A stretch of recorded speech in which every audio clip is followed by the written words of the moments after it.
नमस्कार साथियों, इस वक्त हमारे साथ मौजूद हैं सहारनपुर के वरिष्ठ पत्रकार सुरेंद्र सिंघल जी, जिन्होंने हाल ही में मान्यता प्राप्त पत्रकारों के लिए पेंशन की मांग के लिए ज्ञापन दिया है। कुछ लोग हैं अपने जनपद में भी जो लगातार पत्रकारों के लिए आवाज़ उठा रहे हैं। देवबंद नगर के ही मशहूर शायर हैं, उनका शेर है कि जलते घर को देखने वालों फूंस का छप्पर आपका है। आग के पीछे तेज़ हवा है, आगे मुकद्दर आपका है। उसके कत्ल पे मैं भी चुप था, मेरा नंबर अब आया। मेरे कत्ल पे आप भी चुप हैं, अगला नंबर आपका है। लेकिन वहीं कुछ लोग हैं जो बोल रहे हैं, बात को रख रहे हैं, हम बात करेंगे। सर, जानना चाहेंगे, सबसे पहले तो आपका स्वागत है बहुत बहुत हमारी पूरी टीम की ओर से। ये जानना चाहूँगा आपसे, आपने जो मांग की है और पत्रकारों का जो हालात हैं, मान्यता प्राप्त पत्रकारों की जैसे आपने बात की है और वरिष्ठ पत्रकारों की जिनकी आयु 60 साल से ज़्यादा है, अभी हाल की स्थिति में कैसे देखते हैं, कितनी मुश्किलें हैं उनके लिए? विषय यह है कि पत्रकार जो है एक तरह से श्रमजीवी है। मजदूरी समझो आप उसको, और मजदूरों से भी कम उसको जो है पारिश्रमिक मिलता है। पहले जो है अंशकालीन संवाददाता हुआ करते थे। स्कूल कॉलेज के टीचर्स को उन्होंने बना दिया, थोड़ा बहुत पारिश्रमिक दे दिया, उनका काम चल रहा था। अब अखबार जो हैं क्षेत्रीय हो गए, मेरठ से निकल रहे, सहारनपुर से निकल रहे, देहरादून से निकल रहे, और अखबार मालिकों की करोड़ों अरबों रुपए की आय है। और उसके अनुसार जो संवाददाता हैं उनसे कम 15-20 घंटे काम लिया जाता है उनसे। वो काम भी अच्छे तरीके से करते हैं। उसके अनुसार उनको न्यूनतम वेतन नहीं मिलता। सरकार और आयोग जो तय करते हैं उसको कोई भी संस्थान भारत का लागू नहीं करता। और राज्य सरकारें और केंद्र सरकार अखबारों को बड़े बड़े विज्ञापन देती हैं। भारी भरकम आय है विज्ञापन से संस्थानों की। दूसरे तरीके से भी उनकी आय है, उनके अपने और कारोबार हैं। लेकिन जिस जिस पर उनका काम निर्भर करता है वो जो है संवाददाता हैं, जो गांव में, कस्बों में, शहरों में, जिलों में, मंडलों में दिन रात ईमानदारी और साफ़ सुथरे तरीके से सेवा कर रहे हैं, समाज की सेवा कर रहे हैं। समाज की जो उपेक्षा है उसकी तरफ वो ध्यान आकर्षित कर रहे, किस कठिनाई में लोग गुजर रहे, क्या स्थिति है, क्या उनकी सोच है, क्या राजनीतिक सोच है। तो बहुत कुछ जो है उन संवाददाताओं पर, समाज का क्या मूड है, देश का क्या मूड है, वो सब वो बताते करते हैं। जैसे मौसम विज्ञानी होते हैं, मौसम का हाल बताते हैं, इसी तरह जो संवाददाता हैं, पत्रकार हैं, अपने अपने इलाके में वो जानकारी रखते हैं कि वहाँ का क्या हाल है, क्या मूड है, क्या सोच है उनकी। तो वो बहुत महत्वपूर्ण कार्य वो करते हैं और खबरों की गहराई में जाने का काम करते हैं। उस नाते उनको बहुत जोखिम का भी सामना करना पड़ता है। जो पत्रकार दिल्ली, लखनऊ, लंदन, बम्बई बैठ के काम कर रहा, उसके मुकाबले में जो संवाददाता, जो पत्रकार ज़मीन पे मौके पे जाके काम कर रहा, उसको तरह तरह की कठिनाइयों का भी सामना करना पड़ता है। तो उस नाते उसको एक सुरक्षा भी दी जानी चाहिए, सम्मान तो मिलना ही चाहिए। लेकिन सबसे बड़ी चीज़ है पारिश्रमिक। एक उचित पारिश्रमिक ज़रूर उसको मिलना चाहिए। आज जो है काम के बदले अनाज योजना चल रही, मनरेगा योजना चल रही। सरकारों का ध्यान ये है कि न्यूनतम वेतन भत्ता ज़रूर मिलना चाहिए। सरकार नहीं देख रही, कोई विभाग नहीं देख रहा पत्रकारों की कितनी दुर्दशा है, और संस्थान उनका भारी शोषण करते हैं, बिना वेतन के काम कराते हैं। जबकि ये बहुत बड़ा अनैतिक है, अन्याय है और गैर कानूनी बात है। और सर, जैसे आपने जो ज्ञापन दिया है उसमें आपने जिक्र किया है कि कुछ प्रदेशों में तो वहाँ की राज्य सरकारें पत्रकारों को पेंशन दे भी रही हैं, और आपने जिक्र ये किया है कि उत्तर प्रदेश सरकार भी पिछले 2 सालों से उस पर विचार कर रही है। क्या देखते हैं कि उन आपकी ये मांग करने के बाद उस काम में कुछ तेज़ी आएगी? पहले ये स्थिति थी उत्तर प्रदेश की कि यहाँ बसों में थोड़ी बहुत ही रियायत मिलती थी, ट्रेनों में भी रियायत मिलती थी मान्यता प्राप्त पत्रकारों को। मैं तो ये चाहता हूँ कि सवाल मान्यता का नहीं है, मान्यता सभी को मिलनी चाहिए। बहुत उसके कठोर नियम, कायदे, कानून नहीं होने। जो पत्रकार है, काम कर रहा है, उसको वो देख लें, उसकी जांच करा लें।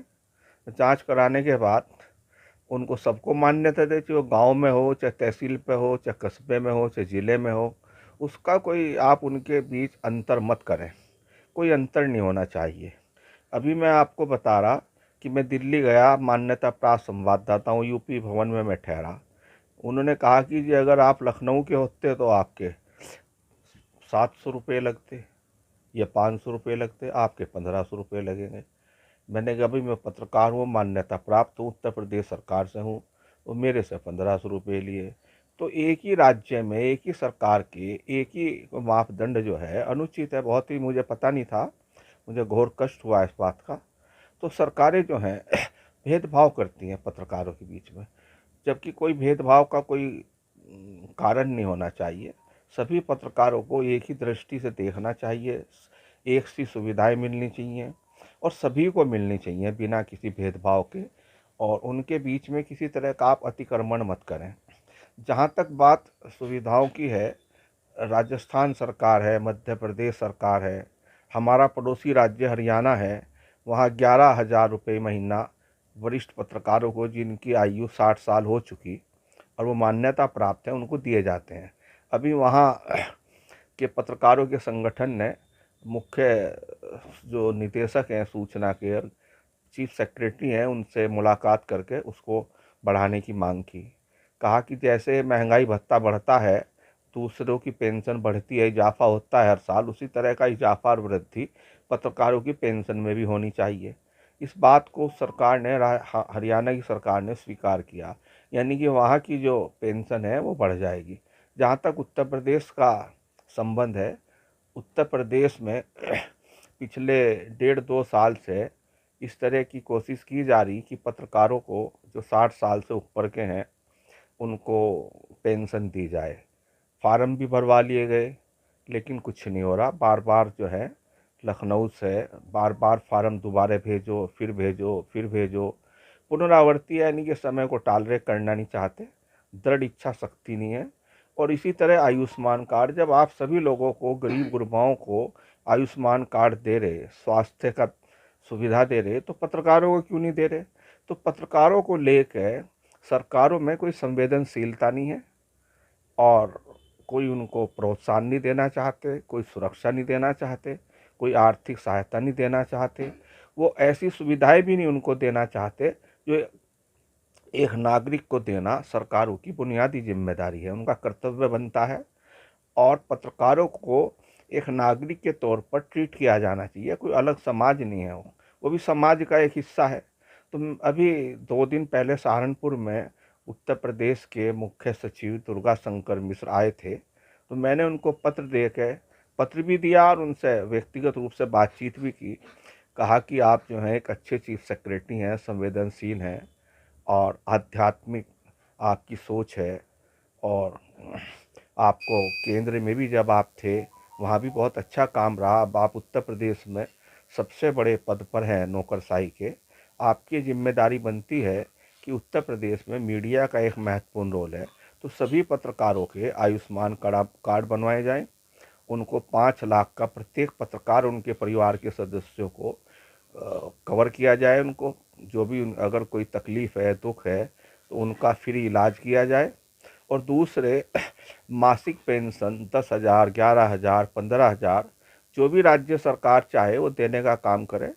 और जितना विज्ञापन, करोड़ों अरबों रुपए का विज्ञापन वो बड़े संस्थानों को दे रहे हैं, उसमें वो चाहे तो कटौती कर सकते हैं, लेकिन वो उन्हें ये भी देखना चाहिए जब वो कानून जो अवार्ड है पत्रकारों के, संवाददाताओं के हित में, वो लागू नहीं करा पा रही सरकार। सरकार उनको जो वेतन मिलना चाहिए अंशकालीन संवाददाताओं को, जिला संवाददाताओं को, राज्य सरकार, केंद्र सरकार बड़े संस्थानों से वो नहीं दिलवा पा रही, उन्हें मालूम है। मैं जनपद में देखता हूँ जो जिला संगठन है पत्रकारों के बने हुए, ठीक है, वहीं से भी पत्रकारों के जो छोटे मासिक पासिक पत्रिकाएं देखने वाले हैं, वहाँ से उनको भी कोई सहयोग नहीं हो पाता। बात यह है कि अगर कोई पत्रकार बीमार है, कोई गंभीर बीमारी है, तो जिलाधिकारी के जरिए मुख्यमंत्री से सहायता ले सकता है। मुझे नहीं मालूम उनके परिवार ने, किसी ने जिलाधिकारी से संपर्क किया, आवेदन किया, मुख्यमंत्री से मांग की। मुख्यमंत्री सभी गरीब लोगों को, कमज़ोर लोगों को तमाम तरह की सहायता देते हैं और प्रावधान भी है। कोई ऐसी बात नहीं है कि उन्हें नहीं मिल सकती, इसे नहीं मिल सकती, उसे नहीं नहीं मिल सर, सकती। नाम नहीं ले रहा हूँ मैं किसी का भी।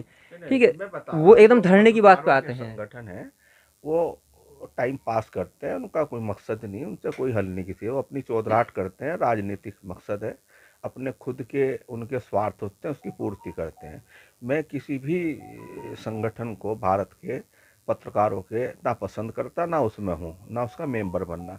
मैं चाहता हूँ कि पत्रकार एक नागरिक है, एक नागरिक के तौर पर वो अच्छा जीवन व्यतीत करे, साफ सुथरा काम करे और कोई ऐसा काम ना करे कि उस पर किसी तरह की आँच आवे। वो न्यायप्रिय बने, निष्पक्ष रहे, ईमानदार रहे, सादा जीवन व्यतीत करे, किसी गिरोह में ना फंसे, किसी संगठन का मेंबर ना बने, किसी राजनीतिक दल में ना जाए।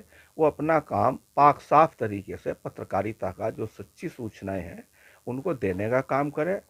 अगर वो निष्पक्ष है तो निडर भी होगा और वो किसी लालच में नहीं फंसने का। अगर आपका जीवन अच्छा है तो वो अच्छा ही कहलाया जाएगा, आपको सम्मान मिलेगा।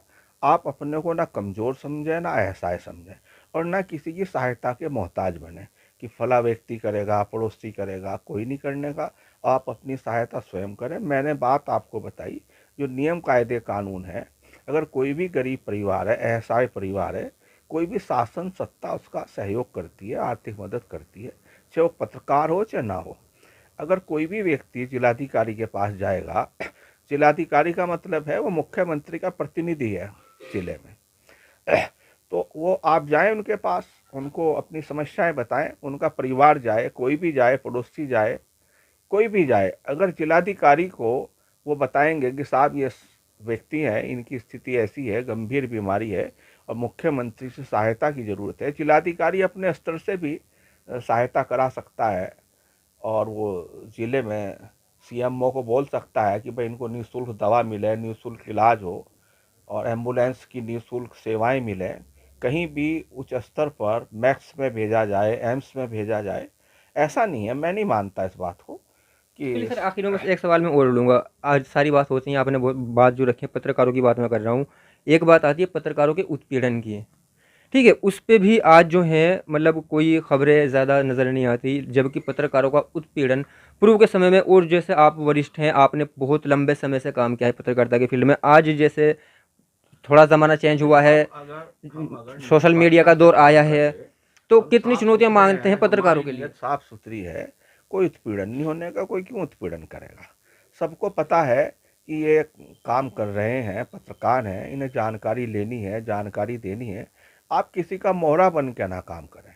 दिक्कत तब आएगी, हमला तब होएगा आप पे, अगर दो पार्टी हैं, तीन पार्टी हैं, आप उनको ये लग रहा कि आप एक पार्टी के लिए लिख रहे, दो पार्टी की उपेक्षा कर रहे, आप तीनों पार्टियों की बात छापें, तीनों लोगों से मिलें और सबकी बात छापें। आपके लिए तो सब एक हैं, आप कोई पार्टी नहीं है। मैं पहले ही कह रहा कि मेरा तो आज तक कोई उत्पीड़न नहीं हुआ, मैं तो खूब निर्भीकता से सबके शासन के खिलाफ लिखता हूँ, सत्ता के खिलाफ लिखता हूँ, बड़े बड़े नेता, सांसद, विधायकों के खिलाफ लिखता हूँ, कलेक्टर, एसएसपी के खिलाफ अगर कोई कमियां हैं लिखता हूँ, घोटाले उजागर करता हूँ। मुझे कहीं किसी तरह की आज तक दिक्कत नहीं आई, ना सुरक्षा की ज़रूरत पड़ी और ना समाज से मुझे डर लगता।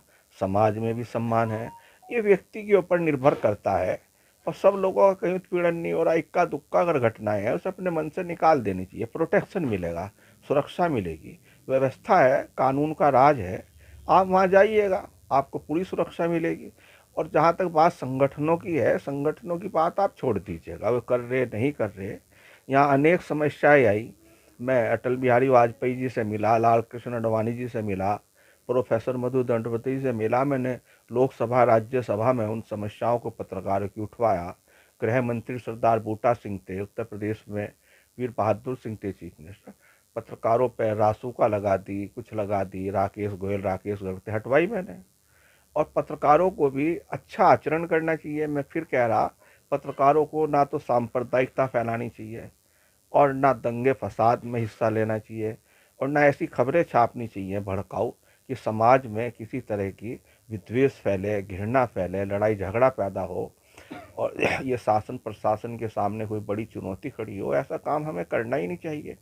हमें पूछताछ के, सोच समझ से और सौहार्द बनाकर, प्रेम बनाकर हमें चलना चाहिए। हमारा आचरण भी अच्छा होना चाहिए, काम भी अच्छा होना चाहिए और हमें बिना डरे कोई भी काम करना चाहिए, कोई लालच नहीं होना चाहिए। हमें अपने जीवन यापन का तरीका अपना हमारा ऐसा होना चाहिए कि उसमें किसी को हमें निर्भरता ना हो। हम क्यों किसी की तरफ देखें, हम स्वाभिमान के साथ रहें, अच्छा काम कर रहे हैं, तभी हमें इज्जत मिलेगी, तभी सुरक्षा मिलेगी, तभी सम्मान मिलेगा। और मैं इसमें खुद को ही व्यक्ति को उसके लिए मानता हूँ कि वो सारी जिम्मेदारी उसकी खुद की है जो पत्रकार है। उसमें किसी का इधर उधर उसे देखना करना मैं उचित नहीं समझता, कोई दोष नहीं मानता किसी का।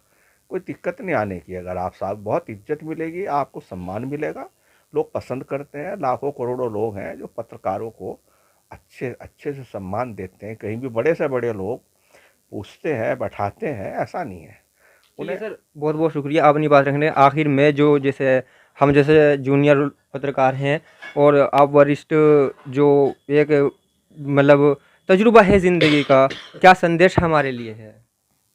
मैंने कहा कि पत्रकारों को कोई इसमें मैं भेदभाव नहीं मानता बड़े छोटे का, नहीं, कोई जूनियर कोई सीनियर नहीं है।